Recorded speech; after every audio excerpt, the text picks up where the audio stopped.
I'm going to ask people to go ahead and take their seats. We've had lots of good conversation that's happening. We want to make sure Dr. Ferszt has got her time. So if you could gather your friends and take your seats, we'll get started in just a minute.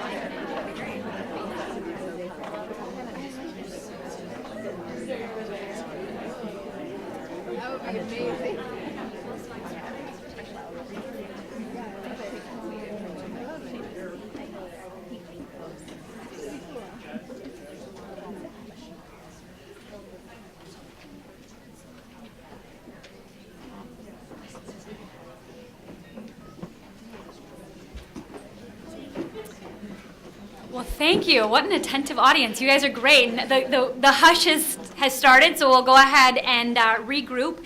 It is my pleasure to introduce Dr. Ginette Ferszt, who has joined us today from Rhode Island. And we're happy that the Minnesota weather has cooperated and shown off what a great state we have. Dr. Ferszt has collaborated closely with Dr. Jennifer Clark, who Wendy mentioned actually that study in her opening remarks. And so those pieces will come together here. We are really lucky to have Dr. Ferszt here today to tell us about the health care of pregnant women in state prisons and a national survey that they conducted. So thank you.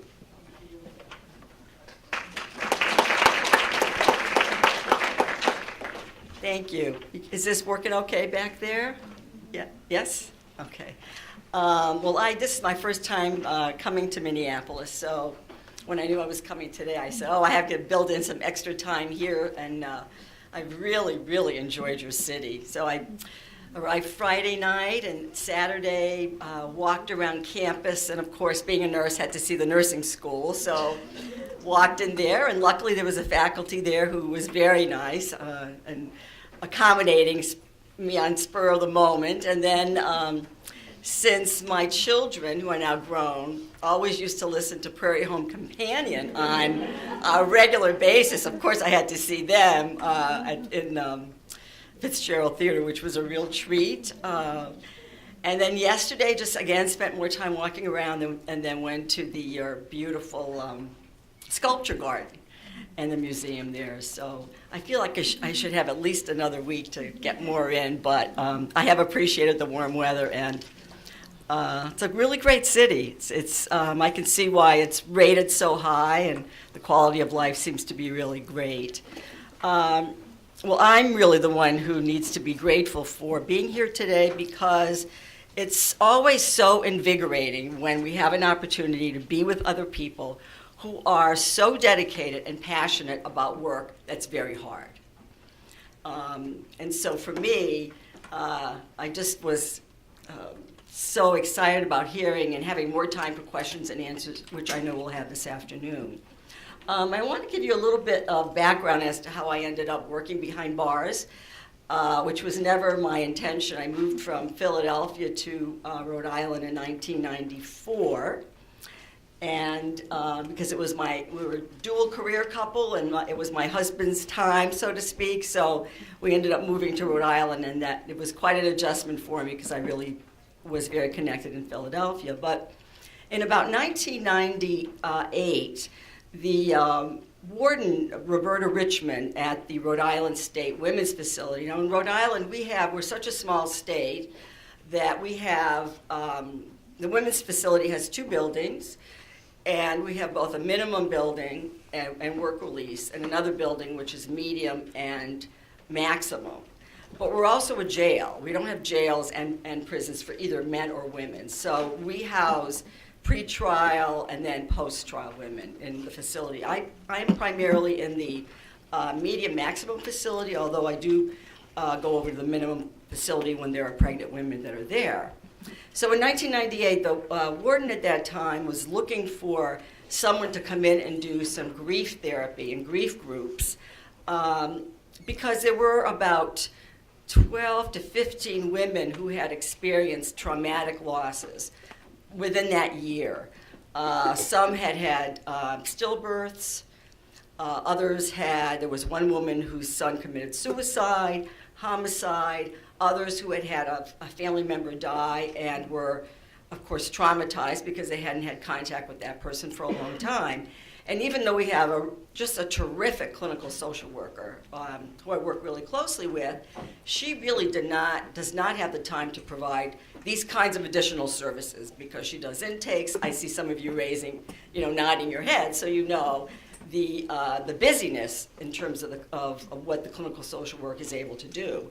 And we have one in the medium facility and one in the minimum facility. Both facilities house about 200 women at any given point in time. And when I first started there in 1998, we had about 10 to 12 pregnant women.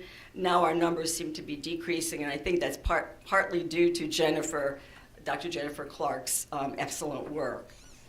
So I came in and I started doing grief groups. My background, I'm a psychiatric mental health advanced practice nurse, and I had come from a hospice background, had done a lot of grief groups, so that was sort of a natural place for me, although I had never done any kind of groups behind bars.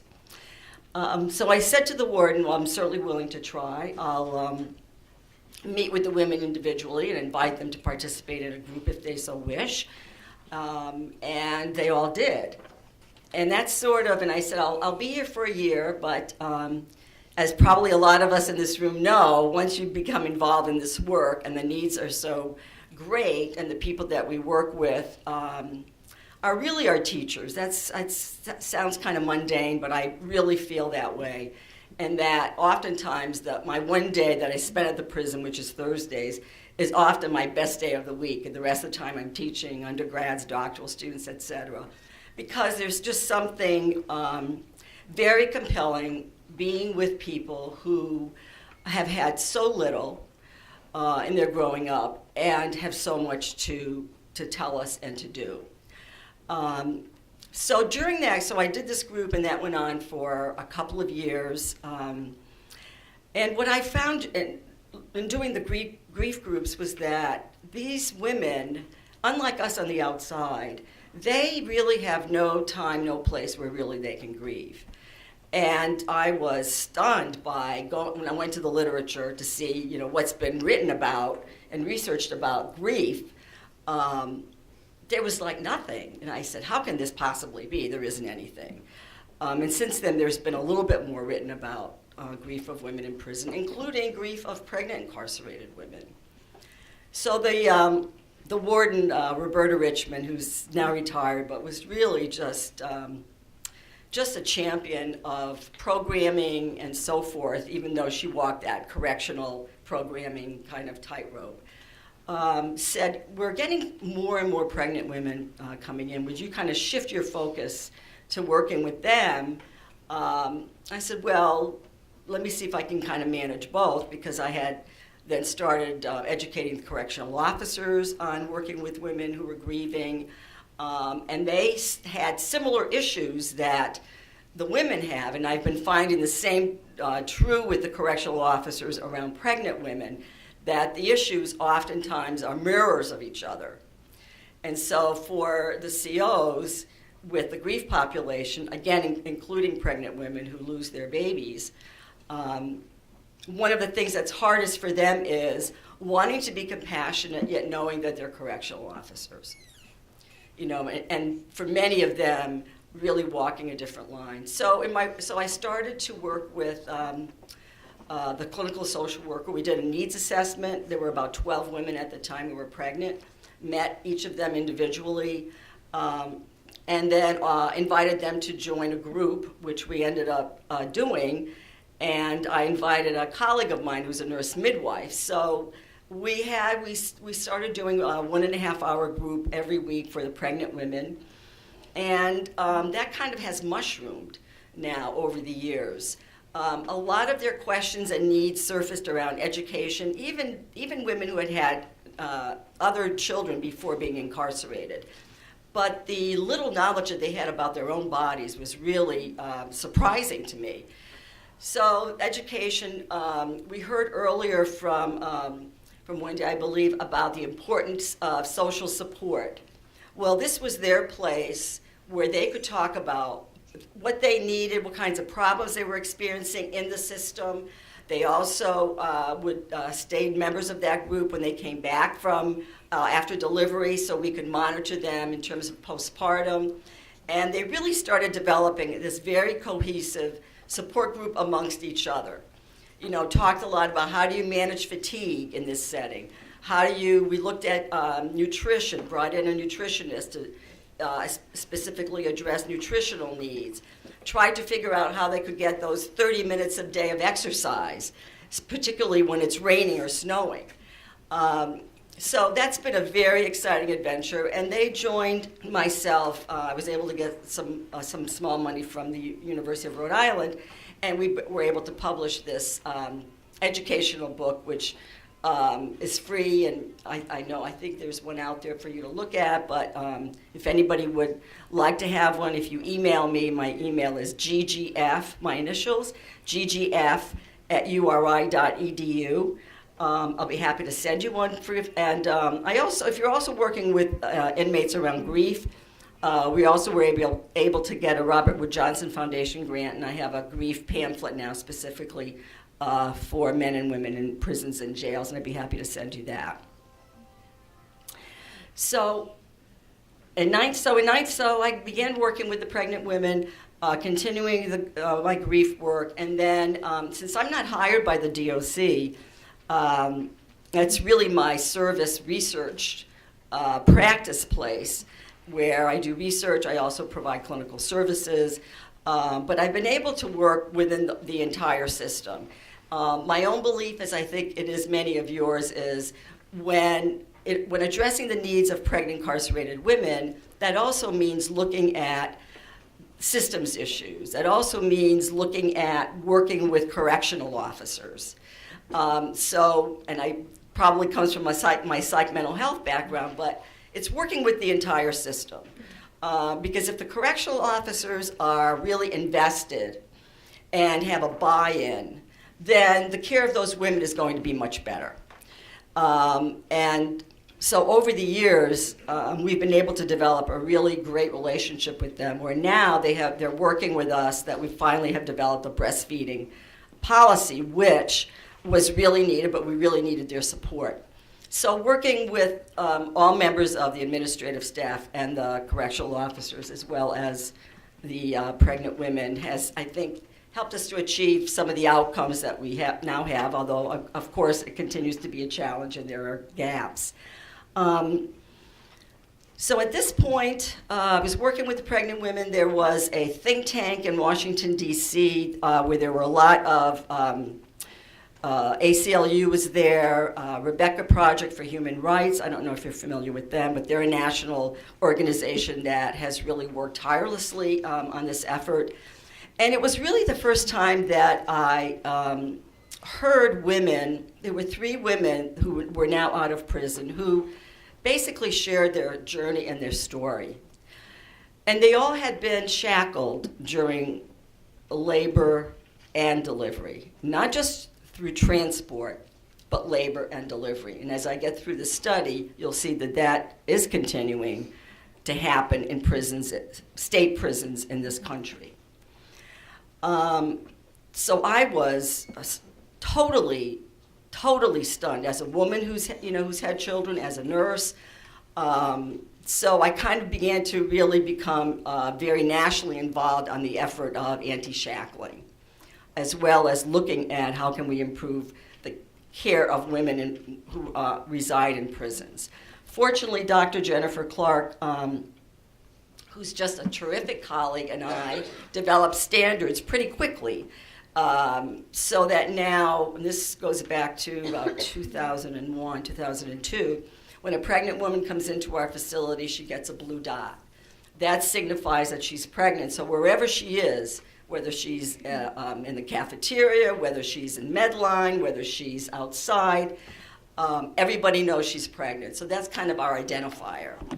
And then automatically on her chart are the following. Everybody gets a prenatal vitamin. Everyone gets a lower bunk if they're at least in their second trimester. Because, our mattresses in the prison is about this big, right? And I was thinking, I had back surgery in April, and I was thinking, oh my God, what if I was going back to the prison and I had to sleep on these little mattresses? And imagine what it's like for a pregnant woman to do that. to have to do that. So now they all have lower bunks. What else is on there? Immediate screening by the nurse practitioner within 3 days of their admission, and a couple of other things. Oh, an evening snack. So everything is pretty standardized, and it goes on basically as a prescription from Dr. Clark. And then my weekly visits with the pregnant women, I sort of follow up to make sure that things aren't falling between the cracks, as they often do in prisons and jails. Are they getting their vitamin? Are they receiving their snacks? Sometimes there's problems with the kitchen.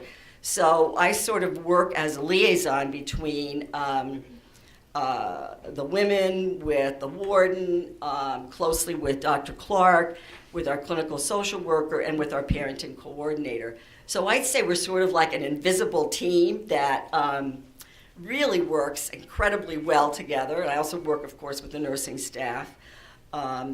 And so there's some tight coordination, but you wouldn't even see us on an organizational chart because we really don't exist except among ourselves. So after that think tank, I was sort of driven to see what else is going on in the country. How are other prisons providing care for pregnant women?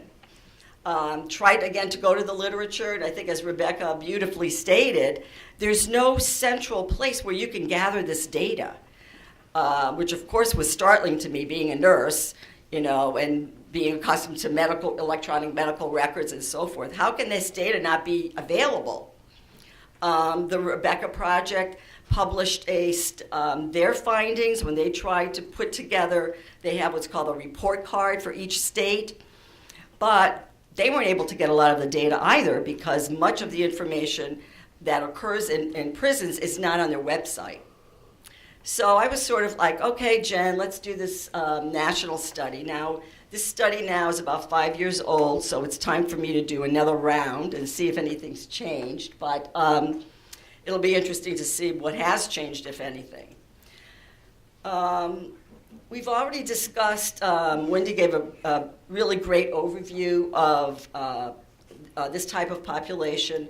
The only other things I want to add in terms of their high risk is that many, at least the women that we've seen, and it's also published in the national literature, frequently have diabetes, hypertension,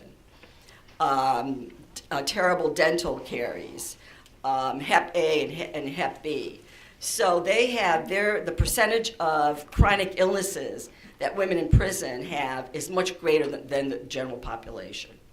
Also, a significant number have PTSD, as you might expect, given the fact that they come from very homes where they're oftentimes not in a safe neighborhood. They're exposed to a lot of domestic violence. So their rates of anxiety disorders, bipolar disorders, and most of the women that I see, both in our prison program and not, have a significant psychiatric mental health disorder of some sort.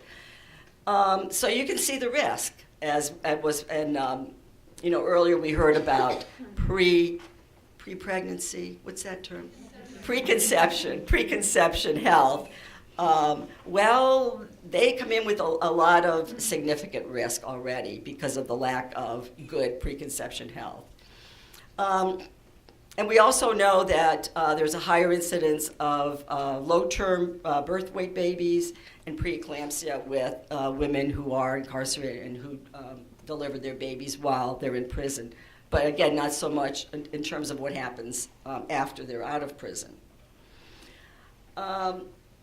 Many of you may know that in 1999, so from 1999 until now, there's been a movement to address the healthcare needs of pregnant women in prison. What I found surprising is that in July 2014 in the New York Times, there was another article about why is shackling and restraint of pregnant women still happening in this country. So this started in 1999 with International Amnesty's report, and subsequently we've gotten more momentum. I also believe that some of that momentum is largely due to the litigation that's happened nationally, where there's been a lot of very important positive outcomes from women really going to court. It related to some of their problems that they had when they delivered as a result of shackling. So even in states like Illinois, where that was one of the first states that actually passed anti-shackling legislation. So even though we have legislation, there still are, and maybe Minnesota's different, but there still are a lot of issues in making sure that the legislation is enforced. And I'll share with you when we get to that point how we've handled that. So we know that there's standards by the National Commission on Correctional Health Care, the Federal Bureau of Prisons, and so forth. But as was stated, these are standards, but there's no avenue to date to really enforce these standards or enforce legislation, an ongoing issue. So in my optimism, someone, who said optimism? I forget your name. Diane. Diane's word was optimism, and I remembered when Jen and I talked about this, and we were really optimistic that we were going to get 100% involvement by the wardens in all the state women's prisons. Why wouldn't they want to participate in this, right? And my warden, my current warden, Carol Dwyer, who's also just terrific and has been very supportive of our research and our work, she said, expect like 10. If you get 10%, really be happy with that. And I said, no, Carol, it has to be higher than that. But so it's like the optimistic, we're going to hit 100%, and she's like at 10%. So the process was, we had a number of questions, as you can see here. And the process was that I personally called every warden's office and asked to speak to the warden in this country. Some were readily available. Some were, I would say, there were at least 4 who wanted to talk about shackling. Why is there so much concern? I saw it as an opportunity to educate them about the physiological problems, the health problems that can happen. So those were really positive interchanges. But in the end, I had 19 state facilities who participated, and that's how you can see there where the participation was across the country. I did share with the wardens that their particular facilities would not be identified or their names. So there still are a lot of states that haven't participated, and I've started contacting them, and hopefully we'll be able to do another survey and get more input. A number of agencies now are more centralized, and so they were not able to individually give that information and referred me to a state number, but that was even more difficult to obtain. So statistically, in terms of the number of women and the number of pregnant women, even though it's on here, but it may be difficult for you to see. The annual number of pregnant women in prisons, depending on the prison, the size, ranges from 300 to 400. The number of pregnant women who are delivered during their incarceration ranges from 3 to 100. And on this next slide, if you see, there were 2 prisons that reported very, very troubling rates of C-sections. If you see here, number 13, they had 25 deliveries during custody, and 10 of those women were sectioned. In number 18, there were 42 deliveries in custody, and 22 were sectioned. So we know that the national rate of C-sections is climbing as it is, but I think that's something that we really want to follow up on. So let's look at some of the other specific questions. If you see here, again, so we're talking about 19 state facilities. And some of these findings really, again, even though I've been behind bars for so long, I still get surprised at some of the findings that we see and that we witness. So, for example, only 15, that's a pretty good number, have an evening snack, but there's no extra fruit that's offered throughout the day, so they have 3 meals a day. right? We're talking about, so they don't have the luxury of having 6 small meals. They have standard 3 meals a day, and only 9 of those facilities that reported actually offer extra fruit. Only 7 offer extra cereal. So I don't know what the evening snack is, but I want to find out a little bit more about that. Like, what is that composed of? In our facility, we give milk, a piece of fruit, and a high multigrain cereal, which we've had to fight for a long time instead of regular cereal. Healthcare providers. One of the questions was, do they have, and what kind of healthcare provider do they have on site? 12 of facilities reported transporting the women to a hospital clinic for their prenatal care, as do we, although we've recently been able to hire a GYN nurse practitioner, so she's able to provide prenatal care up to a point in our facility. But you see here that 3 facilities reported that they have no on-site healthcare provider, and I found that kind of interesting for a state prison facility. We also asked about screening practices. Are the women asked if they would like to be screened for pregnancy? Again, we see here only 13. 15 reported screening for sexual abuse, and 8 reported screening for substance abuse. And hopefully your facilities screen for all 3. If not, that might be something that you may want to consider. Then we asked about accommodations, meaning, and that included clothing, special clothing when you're 9 months pregnant and you have to wear the standard clothing. That's not very comfortable. Asked about, do they have a special ID, any special clothing? Do they offer 2 mattresses? You see here there's only 5 that reported that. How many allow for extra rest periods? Only 9. Lighter workload, and we know, I can't remember what the statistics are about how much they can carry. Somebody might know that. How many pounds? 5, I think. 5 to 10 maybe. And 4 facilities offer no modifications in their workload. So that could certainly be problematic as well. So we got to work on those mattresses. Warden, do you have 2 mattresses for your women who are pregnant? Warden? Oh, well, you might think about that, because I think that makes, and make sure that it's the lower bunk too.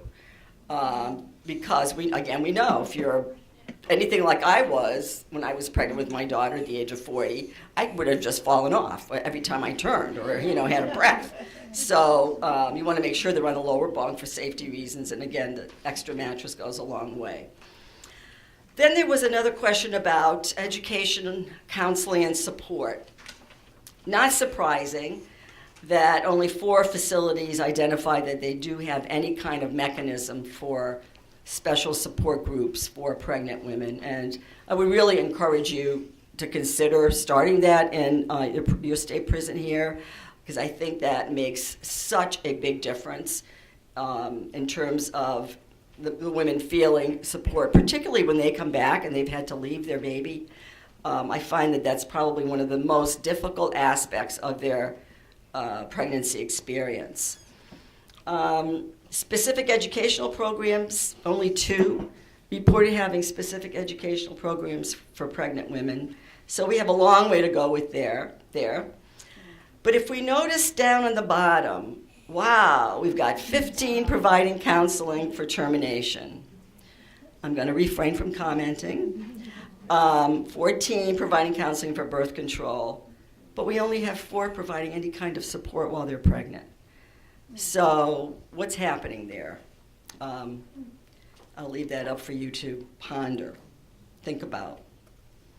And then, of course, we wanted to get to the big question, shackles and restraints during transport, during labor, during delivery, postpartum, and then transport back.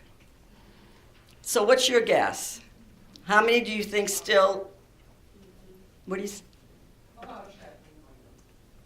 Right, a lot of shackling going on. So As of now, I just checked the stats before I came. There are now 21 states, Minnesota's included, and Rhode Island, 21 states that have anti-shackling legislation.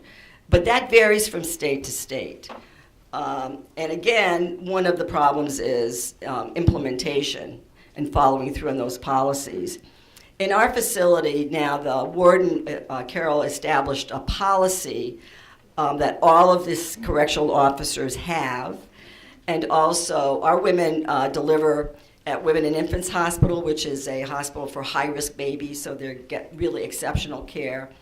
And all of the medical and nursing staff there know what the policy is, which is only a female officer can go into the room. A family member has to be cleared, can be with that woman, or it can be a doula. Usually it's a family member, or myself, or one of the other support staff. And if any woman is restrained or shackled without a provision, now granted, I totally agree with what the warden was saying earlier about there are situations where, you know, given the woman's history or her propensity for violence of self or others, that you have to make accommodations. Well, that totally makes sense. But other than that, if let's say a CO comes in and somebody's restrained, the nurses, the doctor, they all have that number, and the number is an administrative, whatever administrator on call gets contacted, and there's some discussion about what's going on. So we built in that safety that just came recently, because even after we had legislation, there was a violation of our law and our policies, and one of the nurses contacted our administrator, and I think that CO was transferred to another facility now. Men's, I believe. But we still see that there's still use of handcuffs in front of the body for transportation. And I thought, wow, I was really grateful they were honest, but I sort of said to myself, gee, if I was working in this facility, wouldn't I want to be embarrassed to say that my facility has a belly chain, handcuffs, and leg chains on a 9-month pregnant woman? Again, grateful for their honesty, and only 2, and I suspect that there's a much greater number than that. And then we see during labor, 15 remove most of the restraints. So 15 out of 19, I guess, is pretty good. And the same thing for delivery. Again, only 7 facilities require that the CO be a woman, which I think is something that we have to work towards really as a goal. And postpartum, a lot of the restraints then go back on. Most commonly, one leg is restrained, as you can see here, in this woman who's feeding her baby. Only 2 have been able to, 2 out of the 19 are now able to provide breastfeeding support. I think we can do that in Rhode Island because we're a very small state. So although it's taken about 2 years to get everybody on board to be able to have policies, so the woman can pump and save her milk, or the baby sometimes often also comes in, and now they have a special room where they can actually breastfeed their baby. So in conclusion, I have about 3 minutes. We have a lot, right? 3 minutes, yeah. We've come a long way. We've done a great deal since 1999, but we still have a lot of room to improve our care. So with that, I'll take any questions if anybody has any or comments. Yes, Diane. And we've got mics coming around again, so if you could just wait for the microphone. Do you have any sense of the reason for the high rate of cesarean sections that was on one of the early slides? And I learned something really interesting in my recent tour of Shakopee, that whether that was patient requested or medically necessary. And I learned that back in the day, women got an extra day if they had a C-section, so they would elect that to get that extra day with their babies. Well, I have a couple of ideas. One is, I'll never forget the day that a woman actually said, Ginette, can you see if they'll give me a section? And I said, well, why? And she said, because I can have 3 days with my baby. And I just started to cry. I thought, how bad is this? And now but I think that does happen. My nursing hunch, tells me that depending on the location, the facility, it may be more convenient for medical staff to deliver. I don't know that. I'm working with one of my contacts at Amnesty International right now, where they're exploring that in a couple of states because their numbers are so high. Anybody else have any ideas about why that might be? Yes, please. I'm a nurse midwife, and I've delivered women in shackles. And I can tell you that if they can't move, you can't get the baby out very often. Right. Or if they do, there's a quote, which I don't have time to read, but they talked about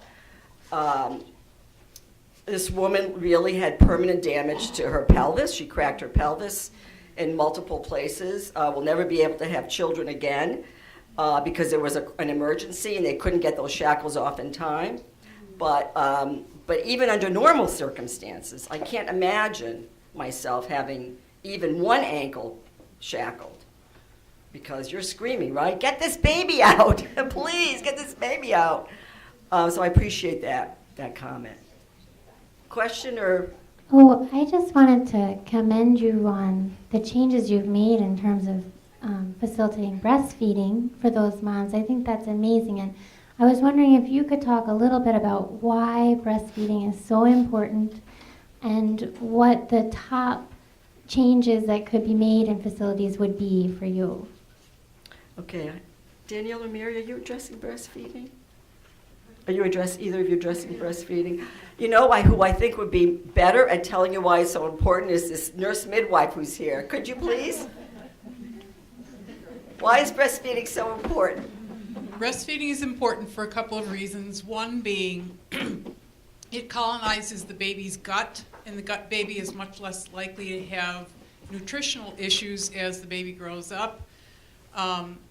It's the ideal first food. I mean, I don't think anybody will dispute that. Besides that, it allows the mother to bond with her baby, to develop that human relationship, and there's something very, very, very special about that to the woman, as well as it's important to the baby. The baby is looking for nutrition, but also is looking for that trusting relationship with another human being. And that's a critical piece to that baby's growth and development. Thank you. Was there another part to that question? It has with the gut, the proteins that are in mother's milk are different than the proteins that are in formula. And so the baby's gut is colonized differently, besides which the baby's getting the mother's bacteria into its gut, and that helps to colonize the baby with friendly bacteria as opposed to pathogenic. We're also, just a quick comment, we're also educating our women about electing delayed cord clamping. I don't know if you're on top of that literature, but my colleague, my midwifery colleague, has been doing some research on that and has really incredible outcomes about, and we're talking here about 5 minutes, about babies being nourished so much better, and also some long-term implications. So, and if you don't know anything, you want to know about it, just email me and I will send you some on delayed cord clamping. Mary, did you, or Diane? I just Mary? wanted to, the second part of my question was, what are the most important things you think facilities should be doing to facilitate the breastfeeding? Oh, for breastfeeding?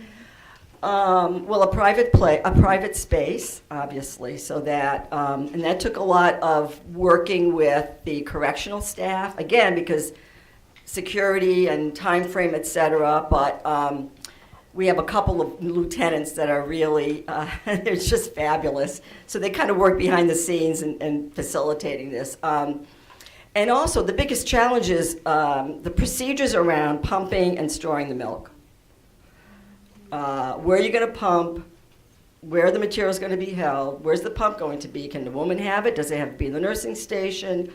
How is it kept safe? Where do you put it so that nobody has access to it. So all of those procedural components was one of the biggest challenges. But fortunately, we've had now 4 women breastfeed successfully. One breastfed for 4 months until she was released.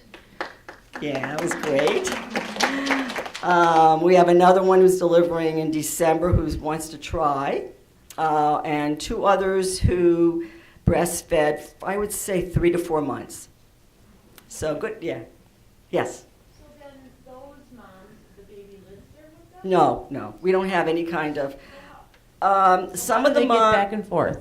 Well, again, because we're a small state, you can get from the bottom of Rhode Island to the top of Rhode Island in an hour. So we're a small state, although a lot of families don't have. Breastfeeding is continuous. It's a lot of times a day. What's that? I said it's a lot of times a day. Yes. Usually what happens is, in fact, I can't think of any, there was not any one time where the mother breastfed continuously. Would breastfeed maybe, like I'm thinking about the one who was most successful, 3 times a week the baby would come in. The rest of the time she pumped and stored. And then when the baby came in, the family would take her milk that had been stored. That's good. Yeah. Are you aware of any programs where the young baby gets to stay with the mother? I think Mary's going to talk about that later. Right, Mary? Thank Mary's you. going to talk about that Thank later. There are very few throughout the country, and they come and go mysteriously. But the longest running is in New York State, and I'll talk about that later. I also wanted to add to the breastfeeding discussion that besides all the incredible value to the child, to the infant, that it is a way of, so to speak, completing the pregnancy process for the woman, that there are some very important physiological implications for involution. That's right. Thanks, Mary. Also critical. Some other things we've done that you may also want to consider in our. Actually, it's for both men and women now. We have a volunteer group that does books on tape, they're called. So the dad or the mom will read baby books and tape it and send it to the baby so that or young child. So that's been a very successful program, both on the men's and women's side. We also, our parenting coordinator and our chaplain, her name is Joy, and she really is a joy.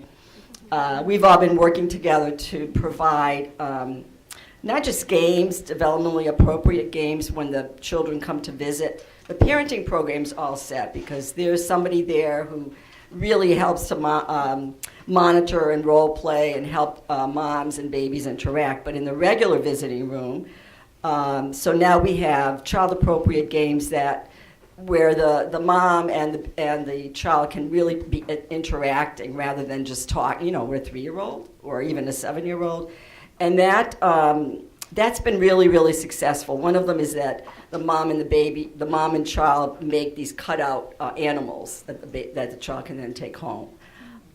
So that's something new that we've started now the last couple years. I think we have time for one more question before we break for lunch. Does anybody have a burning question or is there a desire for lunch stronger? Danielle? We're going to talk about diet nutrition. Food.